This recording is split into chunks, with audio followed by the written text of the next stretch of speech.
எல்லாருக்குமே பொதுவாக ஜெயிக்கிற வரைக்கும் ஒரு வேகம் இருக்கும். ஆனால் ஜெயிச்சதுக்கப்புறம் இவருடைய வேகம் பன்மடங்கு அதிகமாகும்.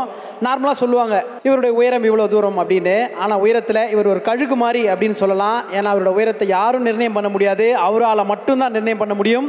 சினிமாவில் ஒரு உச்ச நட்சத்திரம் இதான்ப்பா இவரோட உயரம் நினச்சாங்க, இல்லை அதுக்கும் மேலே அப்படின்னு சொல்லிட்டு பாலிவுட்டுக்கு போனார்.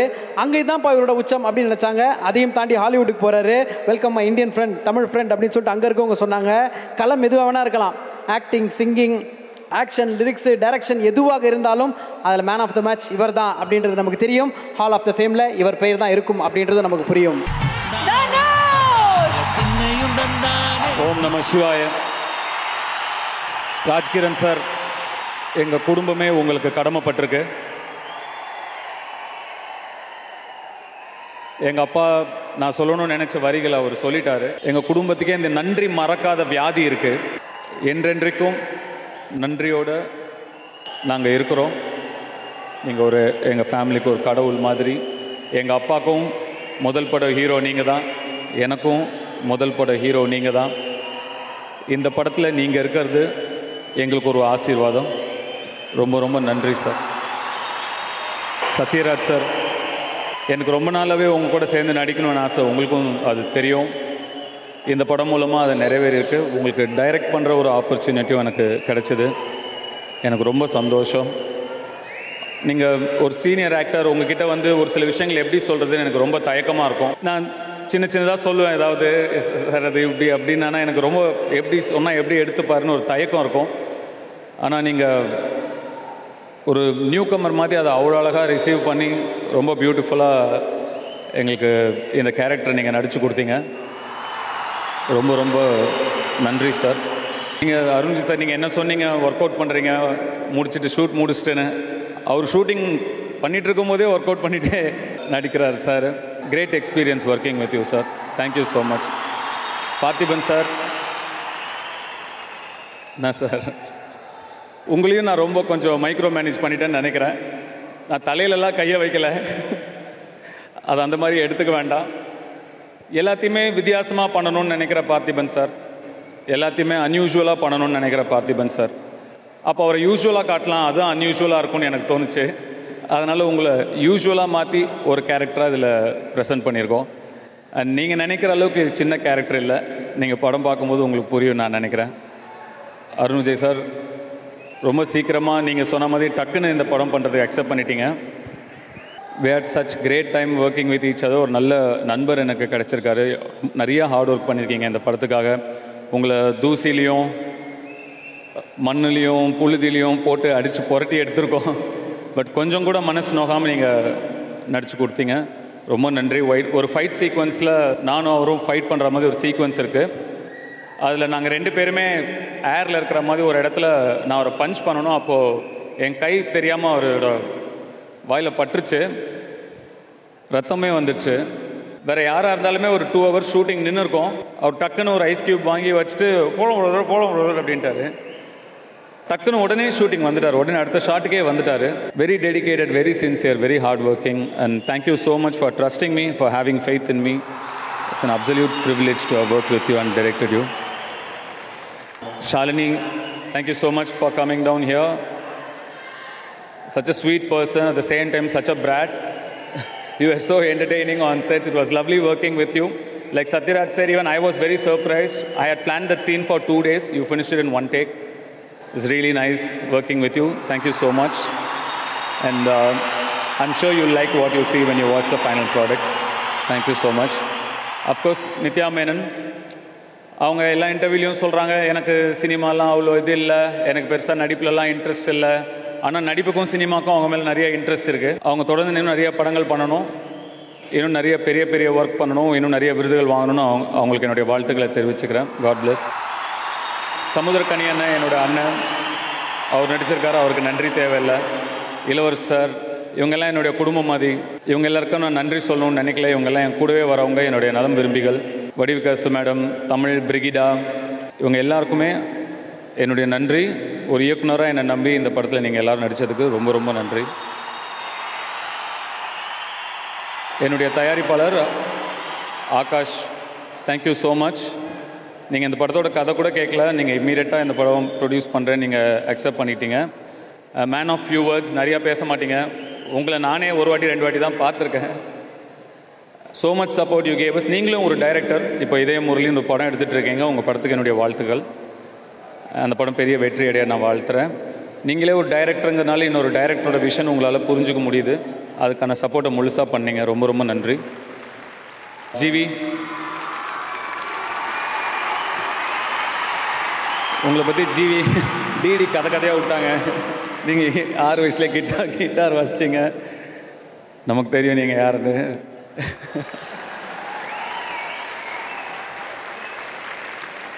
ஜிவி மாதிரி ஒரு ஃப்ரெண்டு கிடைச்சது நிஜமாவே ஒரு பிளெஸ்ஸிங் தான். இந்த படத்துக்கு மியூசிக் பண்ணணும்னு நான் ஜிவிட்ட சொன்னப்போ அவர் அந்த கதையை கேட்டுட்டு இல்லை நான் ரீல் பேஸ்டாக சாங்ஸ் இந்த படத்துக்கு பண்ண மாட்டேன் அப்படின்னு ரொம்ப உறுதியாக இருந்தார். ஏன்னா இப்போ எல்லாமே ரீல் பேஸ்ட் சாங்ஸ் ஆகிடுச்சு. அந்த 30 செகண்ட் அந்த 15 செகண்ட் உங்கள் அட்டென்ஷனை பிடிக்கணும். ஆனால் அவர் இல்லை, இன்னைக்கு இந்த பாட்டெல்லாம் வந்து இப்போ இந்த படத்தில் வர பாடல்கள்லாம் வந்து இன்றைக்கி உடனே ஒரு யூடியூப் வியூஸாவோ இல்லை ரீல்ஸாவோ ஹிட் ஆகிற பாடல்கள் நான் பண்ண மாட்டேன். படம் வந்தோடனே நின்று பேசுகிற மெலடிஸாக தான் நான் இந்த படத்துக்கு பண்ணுவேன் அப்படின்னு சொன்னார்.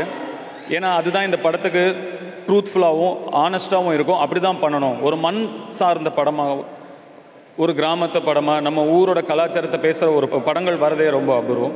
அந்த மாதிரி ஒரு படம் வரும்போது அதுக்கு நான் உண்மையாக இருக்கணும்னு நினைக்கிறேன் அப்படின்னு ஜிவி சொன்னார். அதுக்கு நிறையா கட்ஸ் வேணும். ஏன்னா ட்ரெண்டுக்காக நான் சாங் பண்ணுறது வந்து பண்ணலாம், எல்லோரும் பண்ணலாம். ஆனால் இந்த மாதிரி ஒரு ஸ்டாண்ட் எடுக்கிறது, என் பாட்டு பொறுமையாக ஹிட்டானா கூட ஓகேன்னு ஒரு ஸ்டாண்ட் எடுக்கிறது வந்து ஒரு செக்யூரான மியூசிக் டைரக்டராலையும் மெலடியில் ஸ்ட்ராங்காக இருக்கிற ஒரு மியூசிக் டைரக்டர்கிட்ட இருந்து தான் அது வர முடியும். ஏன்னா மியூசிக்கில் நிறைய விஷயங்கள் நம்ம மாறிப்போச்சு. இப்போது முன்னாடிலாம் 35 ரூபா 45 ரூபா கொடுத்து ஒரு கேசட்டை வாங்கணும் அப்படின்னா அந்த காசை கொடுத்து அதை வாங்கியிருப்போம். அதில் 6 பாட்டு இருக்கும். நமக்கு பிடிக்குதோ இல்லை எல்லாத்தையும் ஒரு 4-5 வாட்டி கேட்டு பார்ப்போம். ஐயோ 35 ரூபா கொடுத்துட்டோமே, 45 ரூபா கொடுத்துருவோமே அப்படின்னு எல்லாத்தையும் ஒரு 4-5 வாட்டி கேட்டு பார்ப்போம். ஆனால் இப்போ இல்லை. ஏன்னா நம்ம உள்ளங்கையிலே கோடிக்கணக்கில் பாட்டு இருக்குது. ஒரு பாட்டுக்கு 10 செகண்ட் தான் டைம். நல்லா இல்லைனா அடுத்த பாட்டு, நல்லா இல்லைனா அடுத்த பாட்டு, நல்லா இல்லைனா அடுத்த பாட்டு, அவ்வளோதான். அந்த டைமுக்குள்ளே ஒரு பாட்டை பிடிக்க வைக்கணும். அது அவ்வளோ ஈஸி கிடையாது. ஸோ இன்னும் ஹெல்தியான மியூசிக் வரணும், இன்னும் ஹெல்தியான ஒரு மியூசிக் குவாலிட்டி வரணும், இன்னும் மெலடிஸ் இன்னும் ஸ்ட்ராங்காக வரணும்னு நான் ஆசைப்பட்றேன். இப்போ அடுத்த ஜென்ரேஷன் மியூசிக் டைரக்டர்லாம் இருக்கீங்க, சாய் அபியன்கர் நீங்களாம் இருக்கீங்க. ஒரு ஜெனரேஷனோட மியூசிக் டேஸ்ட்டை செட் பண்ணுற கடமை உங்ககிட்ட இருக்குது. அதெல்லாம் நீங்கள் புரிஞ்சு இன்னும் ஸ்ட்ராங்கான மெலடிஸ்லாம் நீங்கள் அடுத்த ஜெனரேஷன் கொடுப்பீங்கன்னு நான் நம்புகிறேன். வாழ்த்துக்கள். You are doing very well. வாழ்த்துக்கள். God bless you. Thank you GV. Thank you for being a friend, being the music director of our film, and for everything, all the good times. Thank you so much. என்னோட cameraman Kiran, thank you so much. நீங்கள் இந்த படத்துக்கு ஒரு பெரிய support, நிறையா hard work பண்ணியிருக்கீங்க. நிறைய நேரத்தில் நம்ம ஃபஸ்ட்டு படம் சேர்ந்து வேலை செய்கிறோம், அதனால் நிறைய நேரத்தில் ஒருத்தர் புரிஞ்சுக்க முடியாமல் இருந்தது. பட் அதை நம்ம ஓரளவுக்கு மேட்ச் பண்ணிட்டோம். இப்போ இது வரைக்கும் படம் பார்த்தவங்க எல்லாமே யார் கேமராமேன்னு கேட்குறாங்க. I'm very happy for you. God bless you. Prasanna, GK Prasanna என்னோடய எடிட்டர். தொடர்ந்து என்னுடைய எல்லா படங்களும் அவர் தான் எடிட் பண்ணுறாரு. இந்த படத்தோட ஃபஸ்ட்டு ஓம்னு பேப்பரில் மேலே எழுதுனதுலேருந்து லாஸ்ட்டு ரிலீஸ் வரைக்கும் என் கூட கண்டினியூஸாக மொத்தமாக ட்ராவல் ஆகுது ஜிகே. அவர் வெறும் எடிட்டர் மட்டும் கிடையாது, எனக்கு ஒரு அசிஸ்டன்ட் டைரக்டர், எல்லாமேவும் ஒரு ஃப்ரெண்ட். நான் எந்த ஐடியாஸ் வந்தாலும் அது பவுன்ஸ் பேக்கும் பண்ணுவேன். அவர் எனக்கு ஒரு பெரிய support. Thank you so much Prasanna. Jackie sir, உங்களுடைய திறமை தான் உங்களுடைய எதிரி. ஒரு செட்டு, அது செட்டுனே தெரிய மாட்டேங்குது. ஆனால் அப்படி தான் செட்டு போடணும். அது செட்டுனே தெரியக்கூடாது. செட்டுனே தெரியாததுனால உங்களுக்கு பல விருதுகள் மிஸ் ஆகி போயிட்டே இருக்குது. ஸோ அடுத்த வாட்டி என்ன பண்ணோன்னா, இது செட்டுன்னு முதலேருந்தே நம்ம கூவி பப்ளிசிட்டி பண்ணி, இது ஒரு ராயன் வந்து மொத்தமாக நடக்கிற அந்த ஊரே அவர் போட்ட செட்டு தான். ஆனால் அது செட்டுனே யாருக்கும் தெரியல. அதோட உழைப்புலாம் சாதாரண உழைப்பு கிடையாது, ஒரு அசுர உழைப்பு அது. அந்த உழைப்புக்கு என்னுடைய நன்றி சார். தொடர்ந்து நீங்களும் என்னை நம்புறீங்க, அந்த நம்பிக்கைக்கு ரொம்ப நன்றி. கோரியோகிராஃபர் சதீஷ், அவருக்கு என்னுடைய நன்றி. சிஜி பிரவீன், உங்களுக்கும் என்னுடைய நன்றி. பீட்ரெயின் மாஸ்டர், அவர் இன்னொரு யானை போலும் எனக்கு எப்பயுமே. அவர் ஸ்டண்ட் டைரக்டர், நான் அடிக்கடி சொல்லுவேன். Is not a stunt choreographer, is a stunt director. அவரும் இந்த படத்துக்கு மிகப்பெரிய பலம். அவருக்கும் என்னுடைய நன்றி. எல்லா டெக்னீஷியன்ஸ்க்கும் நன்றி. Kavya, costume stylist. உங்களுக்கு தனியாக ஒரு ஃபேன்ஸ் இருக்காங்க போலங்க.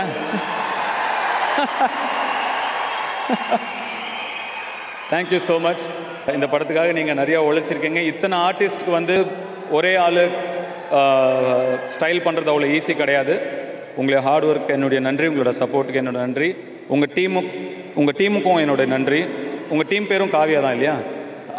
அவங்களுக்கும் என்னுடைய நன்றி. Thank you so much. ஸ்ரேயஸ், இந்த படத்துக்காக நிறையா உழைச்சிருக்கீங்க, டே நைட் உழைச்சிருக்கீங்க.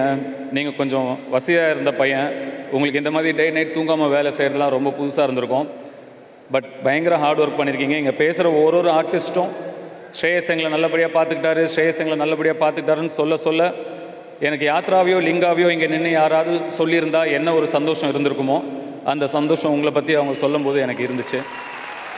உங்களுடைய ஹார்ட் ஒர்க்கு ரொம்ப நன்றி.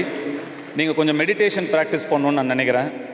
கொஞ்சம் மெடிடேஷன் ப்ராக்டிஸ் பண்ணி காம் டவுன் ஆகணும். ஸோ நீங்கள் என்னோடய அட்வைஸ், நான் மெடிடேஷன் பண்ணுறேன், நீங்களும் மெடிடேஷன் பண்ணுங்கள், அதையும் கற்றுக்கோங்க என்கிட்ட இருந்து. ரொம்ப தேங்க்ஸ் ஸ்ரேயஸ். இந்த ப்ராஜெக்டை இவ்வளோ சக்ஸஸ்ஃபுல்லாக இவ்வளோ பெருசாக நீங்கள் தான் ஆகாஷ் கூட்டிகிட்டு வந்ததே நீங்கள் தான். ஸோ நீங்கள் எல்லாம் பண்ணியிருக்க முடியாது. உங்களுடைய கான்ட்ரிபியூஷனுக்கும் ரொம்ப நன்றி. இட்லி கடை,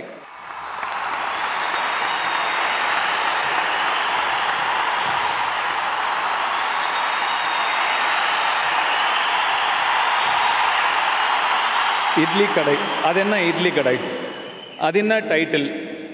இன்னும் கொஞ்சம் பவர்ஃபுல்லாக ஒரு டைட்டில் வச்சுருக்கலாமே.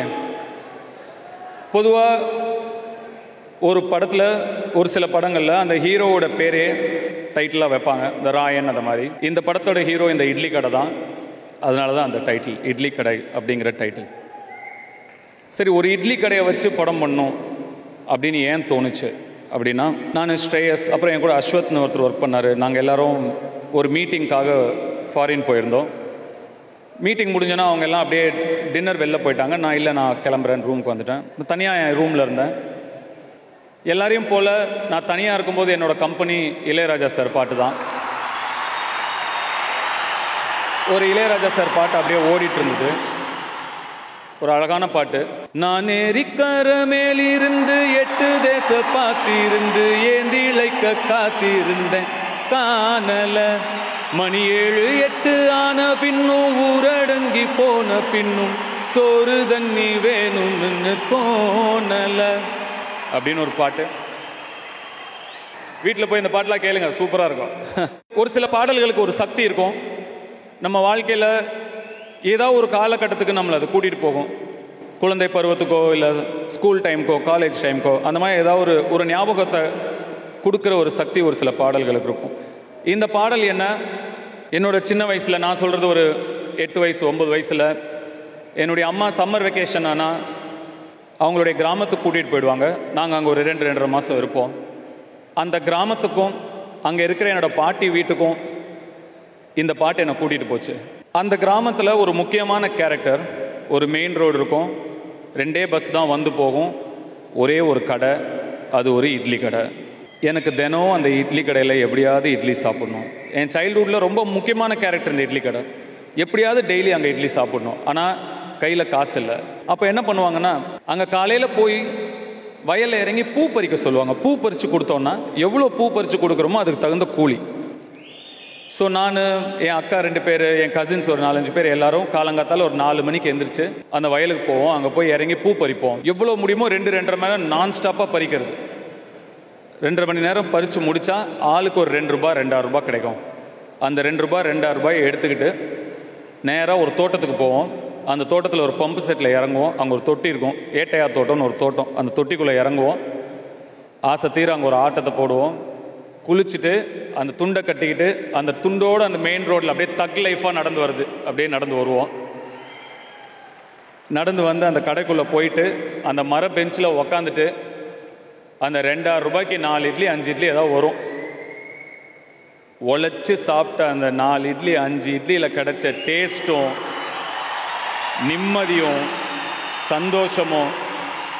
நான் இப்போ எவ்வளவோ நிறையா பெரிய பெரிய ரெஸ்டாரண்ட்டில், ஃபேன்சியான ரெஸ்டாரண்ட்லாம் சாப்பிட்டேன், கிடைக்கல. இந்த பாட்டு என்ன அந்த இட்லி கடை கூட்டிகிட்டு போகும். இப்போ நம்ம அந்த இட்லி கடைக்கு போனால் எப்படி இருக்கும்? அந்த இட்லி கடையை வச்சு ஏன் நம்ம ஒரு படம் எடுக்கக்கூடாது அப்படின்னு எனக்கு தோணுச்சு.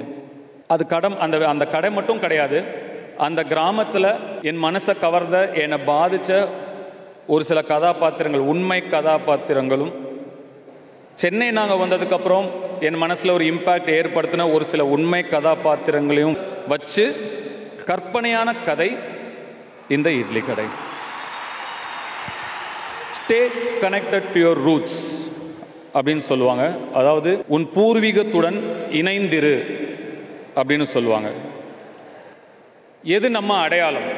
நல்லா படிக்கணும், பெரிய டிகிரி வாங்கணும், நல்ல வேலைக்கு போகணும்.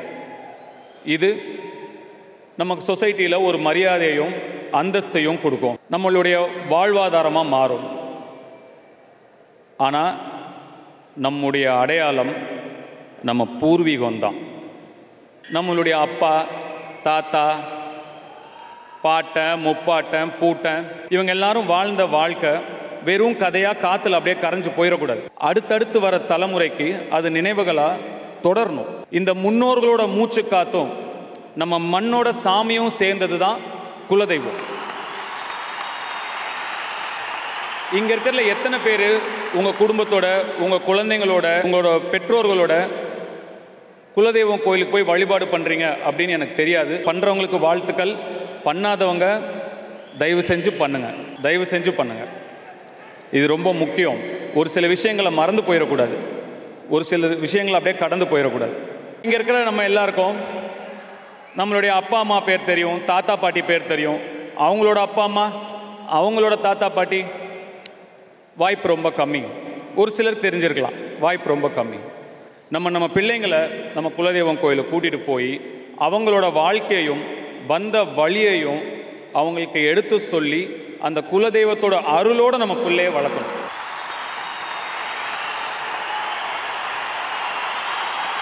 எப்படி ஒரு பறவை கூட்டிலேருந்து இறை தேடி எந்த திசைக்கு போனாலும் திரும்பி கரெக்டாக அதே கூட்டுக்கு வருதோ, வாழ்க்கையை தேடி நம்ம எந்த திசைக்கு போனாலும் வந்த வழியையும் வாழ்ந்த வாழ்க்கையும் என்னைக்கும் மறக்கவே கூடாது.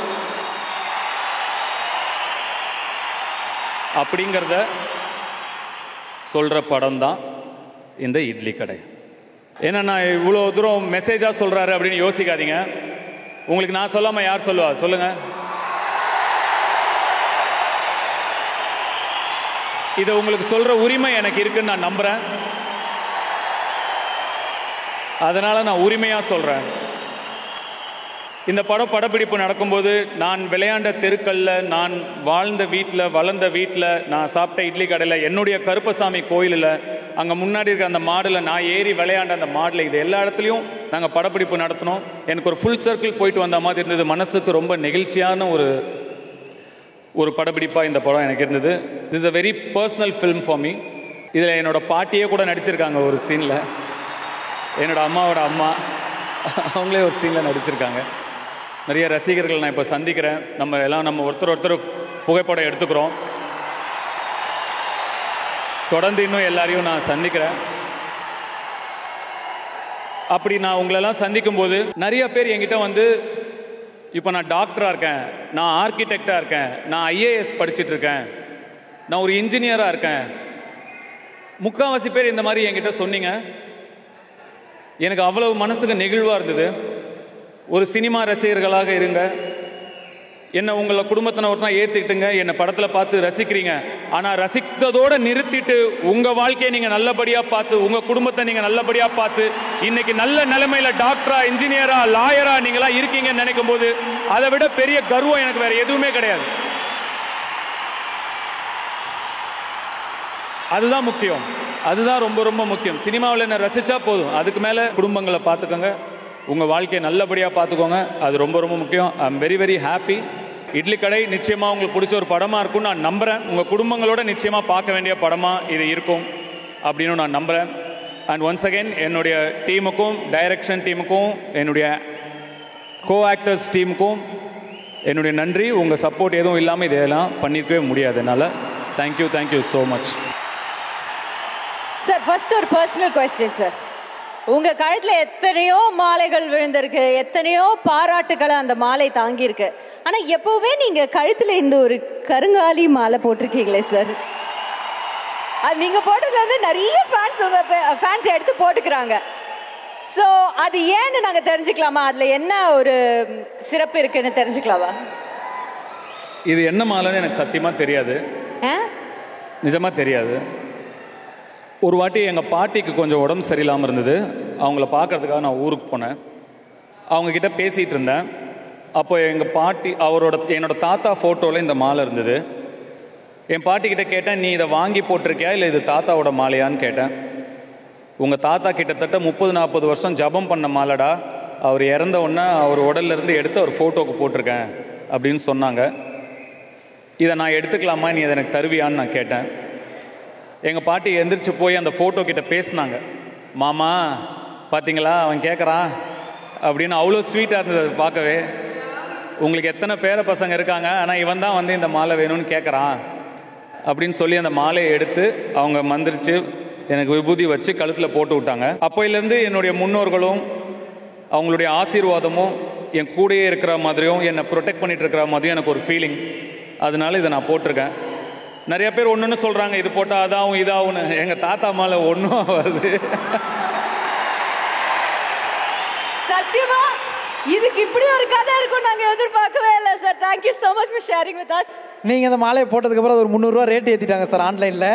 அவ்வளோ ஃபேமஸாக போயிட்டுருக்கு சார். இப்போது நிறைய விஷயங்கள் படத்தில் நாங்கள் உங்களை பார்க்குறோம், ரசிக்கிறோம். இப்போ நிறைய பேர் சொல்கிறப்போ ஓஜி அப்படின்னு வார்த்தை யூஸ் பண்ணுறாங்க.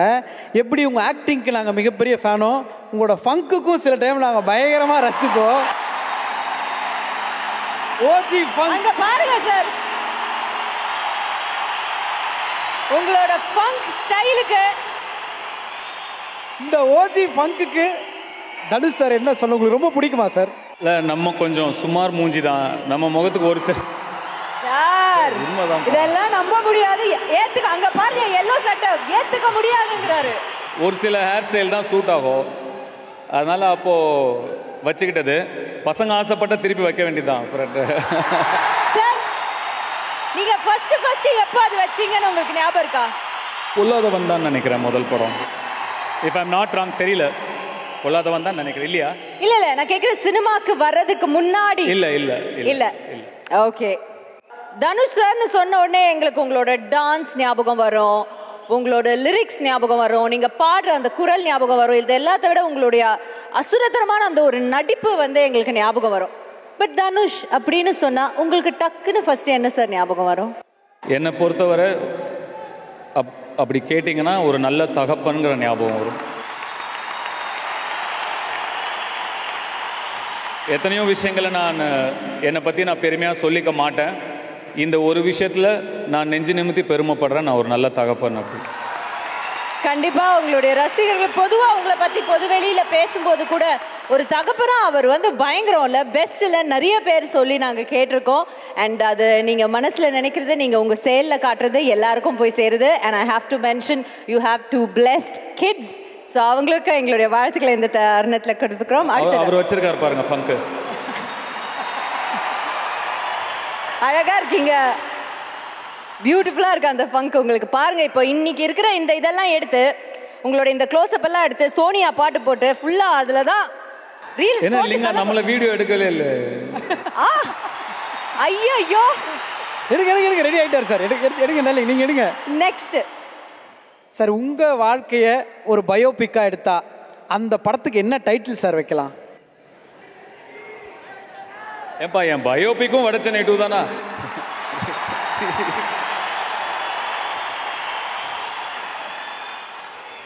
இன்னும் நிறைய சாதிக்க வேண்டியது இருக்கு, இன்னும் நிறைய ட்ரீம்ஸ் இருக்கு. எனக்கு நிறைய 42 வயசு, இன்னும் எனக்கு எதுவுமே நான் பெருசாக பண்ணிடாத மாதிரி உள்ள ஒரு ஃபயர் இருக்கு.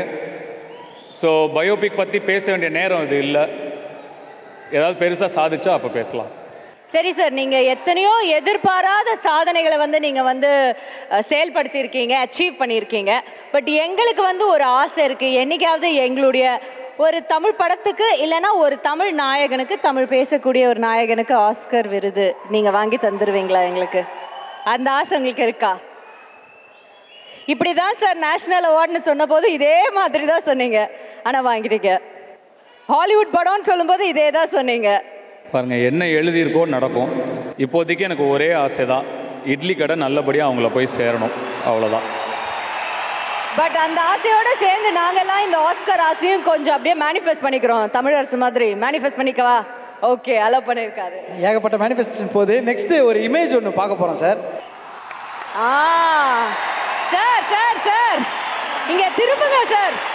இது பார்த்ததுல இருந்து ஃபுல்லா ட்ரெண்டிங் போய் இது பண்ணும்போது என்ன சார் யோசிச்சுட்டு இருந்தீங்க? என்ன சார் யோசிச்சீங்க? ப்ளீஸ் சொல்லுங்க சார். என்ன இவ்வளோ வெக்கப்படுறீங்க சார்? இல்லை வெக்கப்படலை. ஒரு ஆக்சுவலாக நிறைய ஆக்டர்ஸ் கிட்ட இருக்கும். அருண் விஜய் கூட ஒத்துக்குவார் நான் சொல்கிறது.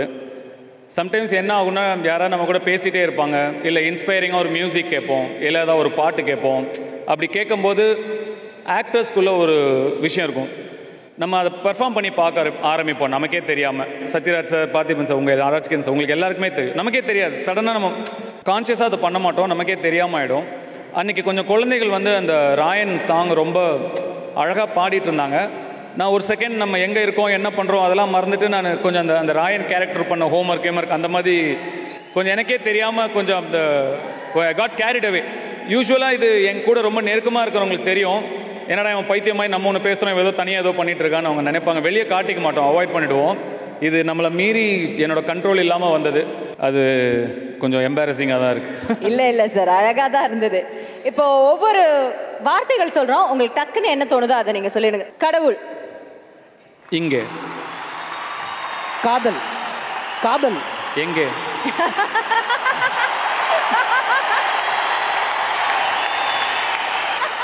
Sorry sir. நட்பு, நட்பு, ஃப்ரெண்ட்ஷிப். ஆசீர்வாதம். துரோகம். பழகிடுச்சு. Haters, haters, haters. ஹேட்டர்ஸ்னு ஒரு கான்செப்டே இல்லைங்க ஆக்சுவலாக. அது வந்து அப்படி யாருமே கிடையாது. எல்லாரும் எல்லா படமும் பார்ப்பாங்க. யார் ஹேட்டர்ஸ்னால் யார் சொல்லுங்க பார்க்கலாம்? அப்படி யாருமே இல்லை. ஒரு குறிப்பிட்ட ஒரு குரூப் ஒரு அவங்களுடைய சர்வைவலுக்காகவோ ஏதோ ஒரு விஷயத்துக்காகவோ ஒரு 30 பேர் ஒரு 300 ஐடியா வச்சுட்டு பரப்புறது தான் ஹேட்டுங்கிறது.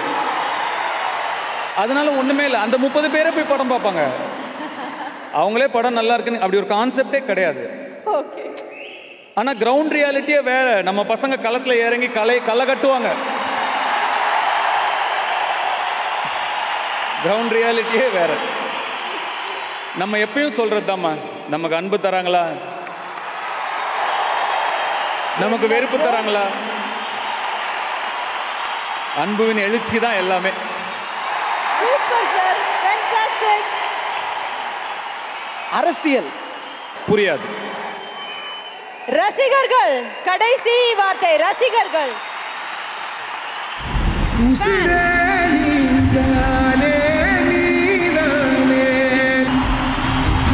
எல்லாமே. Sir, thank you so much. இவ்வளோ நேரம் எங்களோட இவ்வளோ அழகாக பேசினதுக்கு ரொம்ப ரொம்ப நன்றி. ஆனால் இப்போ நாங்கள் உங்களை அனுப்ப போகிறதில்ல.